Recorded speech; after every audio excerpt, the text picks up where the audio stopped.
So I'm going to tell you a story,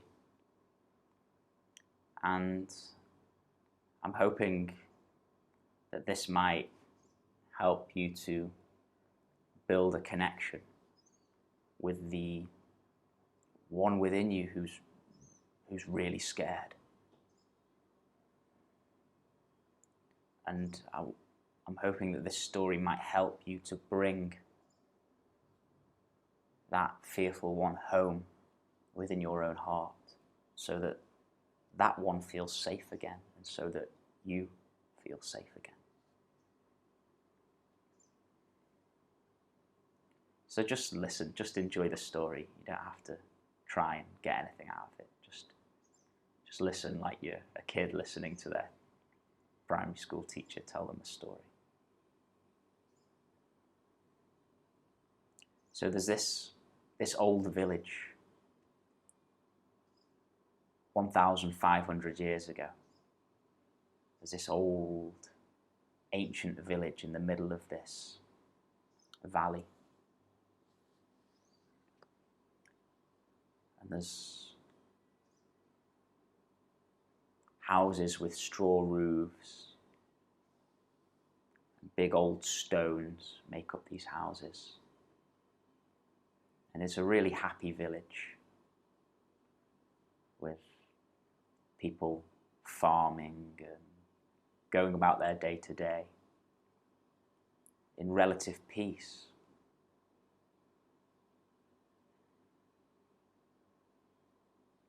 But then one day, while everyone's just going about their day to day, the village gets raided.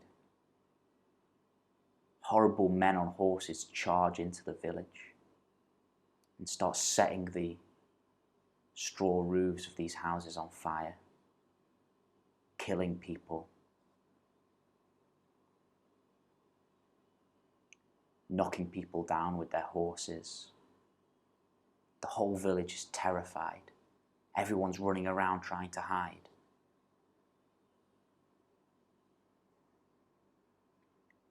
Now you've been off in the forest nearby, collecting nuts, and you haven't heard all of the commotion. You've been away for a few hours, and you get back and you walk towards the edge of the forest, and you can see the village all on fire. People screaming everywhere, these horrible men running around trying to get everybody. And so you run quickly around to where your house is. And you see that your parents have been killed.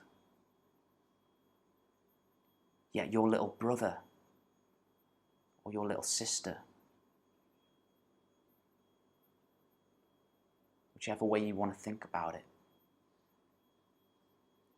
is inside your house. And you can see them hiding underneath the table. And you're on the edge of the forest, just looking in. And you can see your little sibling there under the table. You're about 20 years old.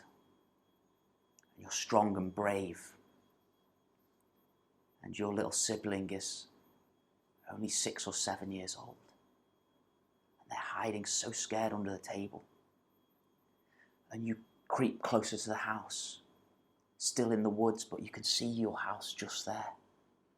And you can see your little sibling there cowering under the table with the door locked.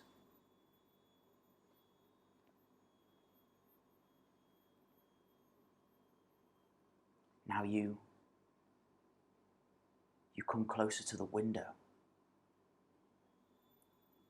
and your sibling turns and sees you in the forest. Now you can't just run across to the house and get them, because you're afraid that you might be seen.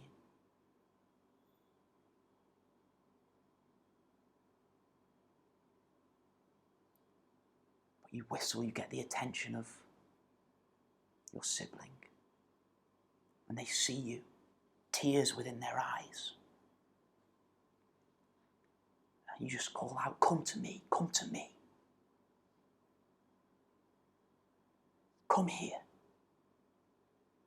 Come to me, come to me.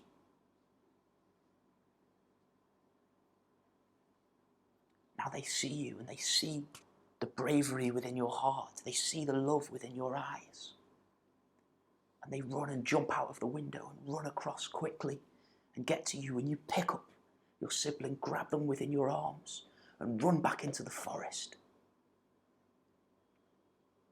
Now you have a horse tied up about 100 meters into the forest, so you're running with your little sibling. They're so scared, they're trembling, terrified. You're holding them in your arms.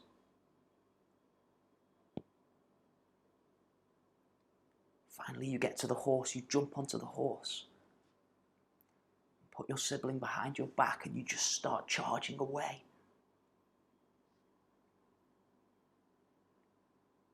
Now your little sibling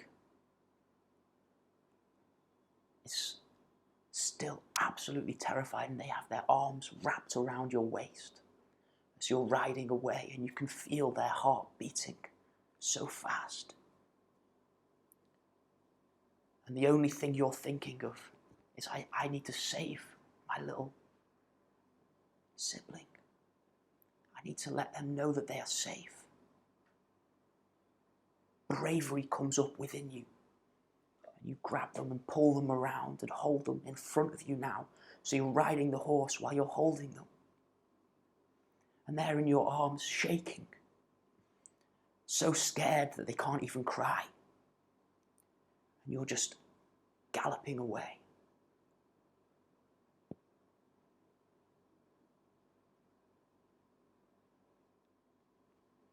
So you gallop and gallop.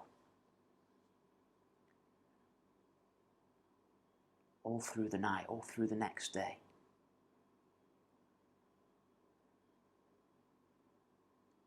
And you finally find this place up in the hills, miles and miles away from that village, totally safe, away from all of that destruction, away from all of that chaos. And you finally find a place to rest, totally safe. Nobody can get you up here. Nobody can get the two of you. And this place is idyllic. There's a beautiful stream, plenty of food everywhere, berries and nuts. You can light a fire. You're miles away from all of that danger. Yet your little sibling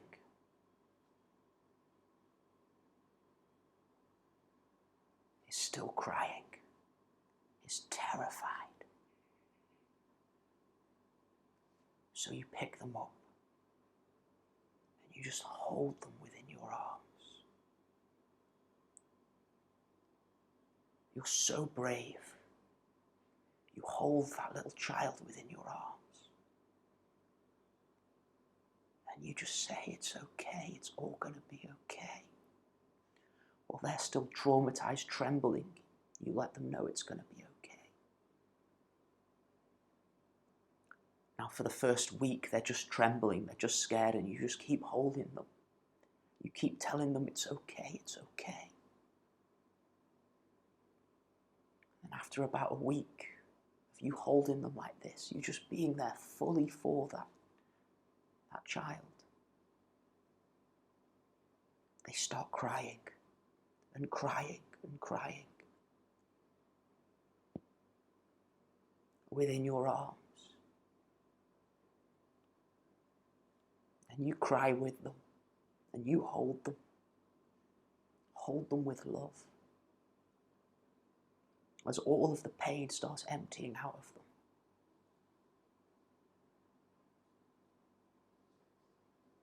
And then after a little while of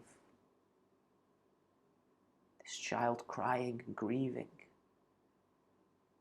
being so sad,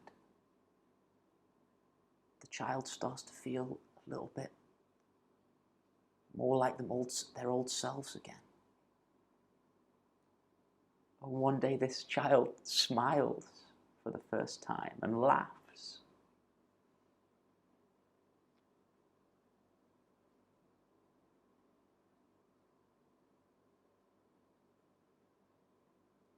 As you're playing in the stream, collecting berries. In the day, the child seems to be okay. But then at night time again, the child starts shaking.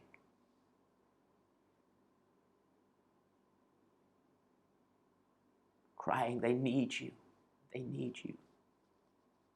They say, don't you go anywhere. Don't leave me. And you say, I will never leave you. I will never leave you. And you hold your little sibling on your lap and you fall asleep with them in your arms so that they know that they are safe. They know that they are safe. Because you say to them, I will never leave you. You kiss that child on the head. Hold them in your arms. Stroke them down their back. It's okay. It's all going to be okay. Now as the weeks pass and the months pass, and you hold this child every night, and this child is crying into your chest as you hold them. Eventually this child starts to feel safer and safer. And all the grief that that child is carrying, all the fear, trauma from what that child experienced, leaves that little child's body.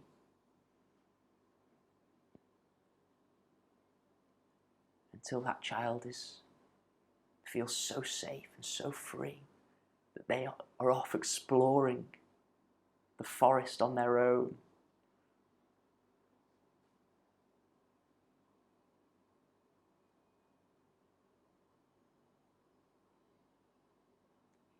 You find a nearby village and make friends with this new village. And everyone's so welcoming towards you, both of you. You get your own little house.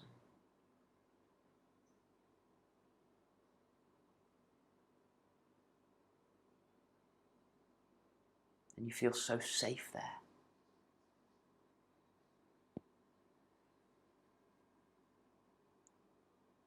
And occasionally a few tears come as you grieve the loss that you experienced.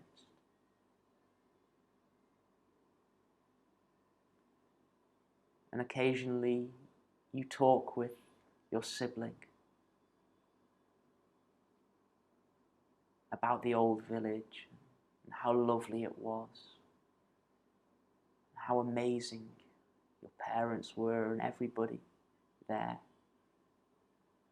But it doesn't bring sadness to your heart when you speak about it anymore. It just brings love to your heart as you think about how amazing it was. But you also appreciate the absolute beauty of your new life with all your new friends. And the little child is free playing with all the other kids in the village.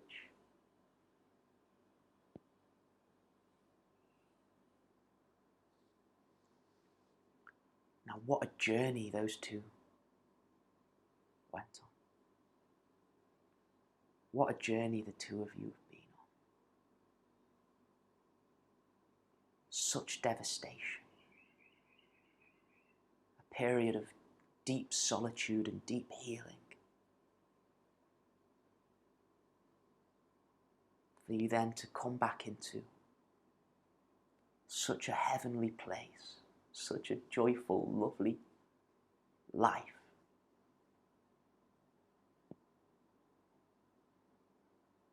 so much joy in your heart as you sing and dance with all your new friends. And you remember your old friends with such love, and your old life with such love.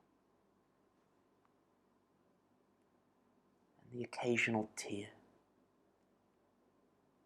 rolls down your face every so often. And that's totally okay. And it only adds to the love within your heart.